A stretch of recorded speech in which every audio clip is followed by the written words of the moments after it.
안녕하세요. Hebrews the Word 신재 목사입니다. 오늘 함께 살펴볼 하나님의 말씀은 시편 106편 1절에서 12절까지 말씀입니다. 그 중에 2절과 3절을 제가 읽어보겠습니다. 누가 능히 여호와의 권능을 다 말하며 주께서 받으실 찬양을 다 선포하랴. 정의를 지키는 자들과 항상 공의를 행하는 자는 복이 있도다. 아멘. 어제 105편의 말씀에 이어서 오늘 시편 106편도 출애굽과 관련된 말씀을 보여주고 있습니다. 하지만 어제는 출애굽을 시키신 하나님의 신실하심과 은혜를 중점으로 보았다면 오늘은 그 반대로 이스라엘 민족이 하나님의 놀라운 역사하심 속에서도 그 은혜를 기억하지 못하는 모습을 보여줍니다. 그리고 그런 백성을 보시면서 하나님은 결코 그들을 포기하지 않으시고 끝까지 신실하게 당신께서 세우신 언약을 지키시는 모습을 볼 수 있죠. 말씀을 통해 한번 더 자세하게 살펴보도록 하겠습니다. 오늘 시편은 할렐루야 여호와께 감사하라 이렇게 찬양으로 시작합니다. 그런데 저희가 읽은 2절을 보시면 약간의 분위기가 달라지는 것을 볼 수 있죠. 누가 능히 여호와의 권능을 다 말하며 주께서 받으실 찬양을 다 선포하랴. 이 문장을 그냥 겸손한 표현으로 읽고 넘어갈 수도 있겠지만 사실 시인 자신은 스스로 그렇게 확신하지 못하는 목소리로 말하고 있는 겁니다. 왜요? 이스라엘은 지금 나라를 잃고 포로로 끌려간 상태죠. 머리로는 하나님은 신실하시다라는 사실을 알지만 지금 자신들이 서 있는 자리에서는 그 선하심을 직접적으로 체험하지 못하고 있기 때문입니다. 그런데 시인이 그 흔들리는 자리에서 눈을 들어보니 그런 상황 속에서도 하나님을 정말 찬양하고 있는 사람들이 보였던 거죠. 3절 말씀입니다. 정의를 지키는 자들과 항상 공의를 행하는 자는 복이 있도다. 무너지는 현실 속에서도 하나님의 백성으로서 지켜야 할 정의와 공의의 삶을 살아내는 백성들이 있었다라는 겁니다. 우리는 종종 신앙보다 그날의 상황과 감정이 내 삶의 태도를 더 크게 좌우하는 것을 경험합니다. 나의 신앙과는 상관없이 지금 나의 상황과 감정 상태가 내 태도가 된다라는 거죠. 이스라엘 백성에게도 그런 모습이 있었습니다. 오늘 시인은 자연스럽게 그런 조상들의 모습을 고백하죠. 6절 말씀입니다. 우리가 우리의 조상들처럼 범죄하여 사악을 행하며 악을 지었나이다. 여기서 주목할 게 있습니다. 조상들이 범죄했다가 아니에요. 조상들처럼 우리도 범죄를 했다라는 거죠. 시인은 과거의 잘못을 남의 일처럼 말하지 않습니다. 그들의 실패가 바로 지금 우리의 이야기다라고 고백하고 있는 겁니다. 그리고 그 범죄가 무엇이었는지를 7절이 보여주는데요. 우리의 조상들이 애굽에 있을 때 주의 기이한 일들을 깨닫지 못하며 주의 크신 인자를 기억하지 아니하고 바다 곧 홍해에서 거역하였나이다. 하나님께서는 긍휼한 마음으로 이스라엘 백성들을 애굽의 종살이 가운데서 구원해 내셨습니다. 10가지 재앙이라는 기이한 일들을 경험하고 그들이 홍해 앞에 서게 되었을 때 그들은 어떤 모습을 보였을까요? 이제 죽게 되었다며 하나님을 원망했죠. 차라리 애굽에서 죽는 게 더 낫지 않겠냐까지 말합니다. 그런 조상들의 모습을 보고 시인은 바다 곧 홍해에서 거역하였나이다 라고 표현합니다. 홍해가 갈라지는 사건은 하나님의 위대하심을 드러내는 일이기에 위대한 믿음의 현장처럼 보일 수도 있지만 시인은 그것이 반역의 자리였다라고 고백하는 겁니다. 그리고 어떻게 보면 지금 시인의 현실 가운데서도 똑같이 범해지고 있는 잘못 앞에 하나님께 그 죄를 고백하고 있는 것이죠.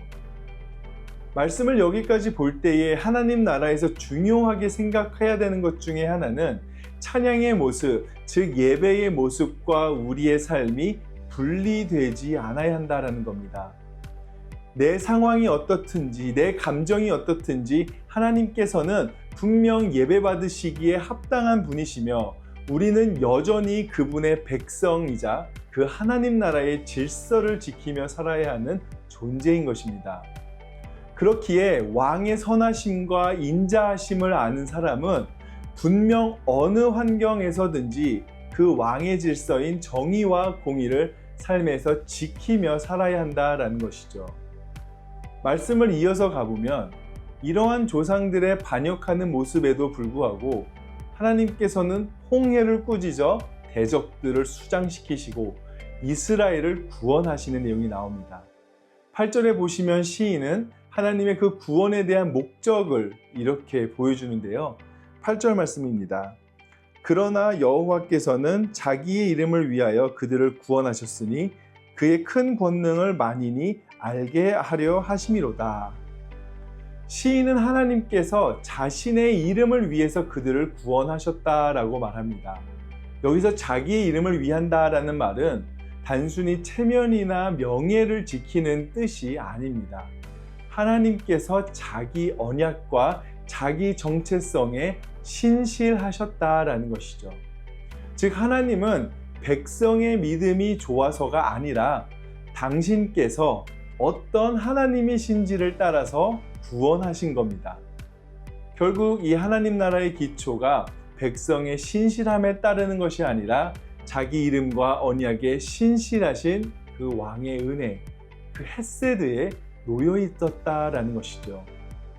어떻게 보면 오늘 말씀은 인간이 가진 연약함을 여과 없이 보여주는 말씀일지도 모릅니다. 상황에 따라, 나의 감정에 따라 신앙과 상관없이 그것이 내 삶에 드러나고 그것이 예배의 삶과 나를 멀어지게 하는 이 모습은 여러분들뿐만 아니라 저에게도 분명 일어나는 오늘날의 모습, 문제라는 거죠. 그럼에도 하나님께서는 자기의 이름을 위한 분이라는 사실을 반드시 기억하시길 바랍니다.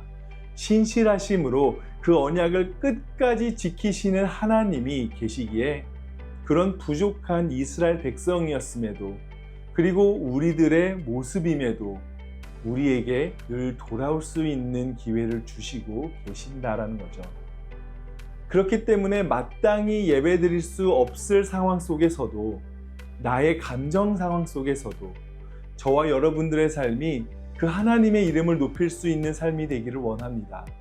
하나님이 살아있는 삶이 되기를 원합니다. 우리가 정의와 공의를 행하는 것이 단순히 나의 도덕적인 나음을 위한 삶인 것이 아니라 이 시대 속에서 하나님의 신실하시고 높으신 그 이름이 높아지는 삶이 되기를 예수님의 이름으로 축복합니다. 함께 기도하겠습니다. 사랑과 은혜가 충만하신 하나님 아버지, 하나님께서는 신실하시고 그 언약을 지키시는 데에 신실하신 하나님이심을 찬양합니다. 그런 하나님이시기에 범죄한 우리들의 죄악 가운데 앞에서도 우리의 감정과 상황에 따라 변하는 우리의 모습 속에서도 늘 신실하게 우리를 구원해 주시고 사랑해 주시는 하나님이심을 이 시간 믿으며 떠올리며 나아갑니다.